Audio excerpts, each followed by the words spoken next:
So I'm going to go ahead and delete this line game object by right-clicking on it and hitting delete. And I'm going to go to my sphere over here. Notice the sphere has a rigid body here, which means it's being controlled by the physics engine in the game. And when you press play to simulate it, it drops to the ground and bounces here. I'm going to click on my main camera and go to Component, Camera Control, Smooth Look At.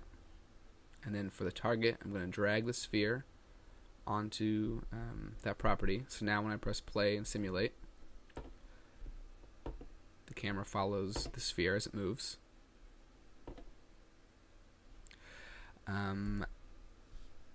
So don't worry about those steps too much. That's just so you can clearly see the trail renderer that we're about to add. So go to Game Object, Create Empty, and we're going to rename it Trail. Hit Enter.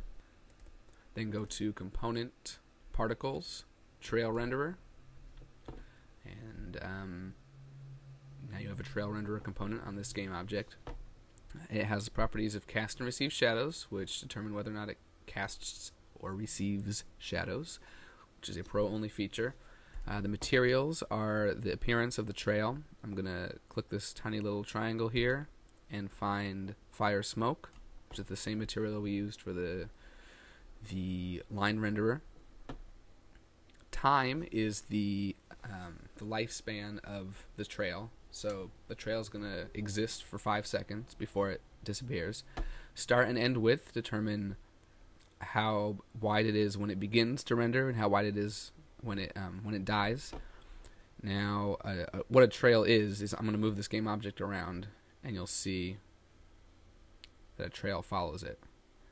So the time right now of 5 means that this trail is going to last for 5 seconds before it dies out.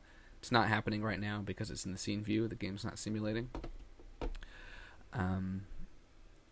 Colors, you can animate the colors over time in the same way you can use the particle animator for particles. And I'm going to leave them all white right now. Min vertex distance is the minimum distance between the anchor points, like the keyframes on this trail right here. So right now, it won't get any more detailed than 0.1, and this is a performance optimizer here. If you make it bigger, it's going to be less work for your computer, but it won't look quite as smooth. You'll have more jagged edges like this. And auto destruct means, if you have that checked,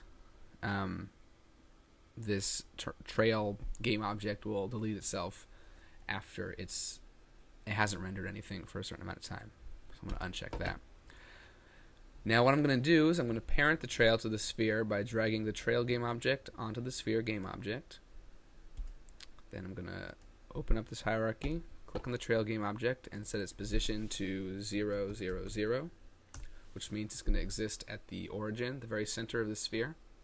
So now when I simulate the game, the sphere should drop to the ground and start bouncing, but then the trail is going to be parented to the sphere, so it'll create a fiery trail behind the sphere as it bounces around the level.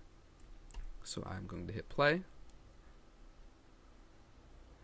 and you see that this trail is being rendered. Hit play again to stop. If you click on trail and you make the time shorter, like 2, and hit play again, and you see that the trail is much shorter, only lasts for 2 seconds.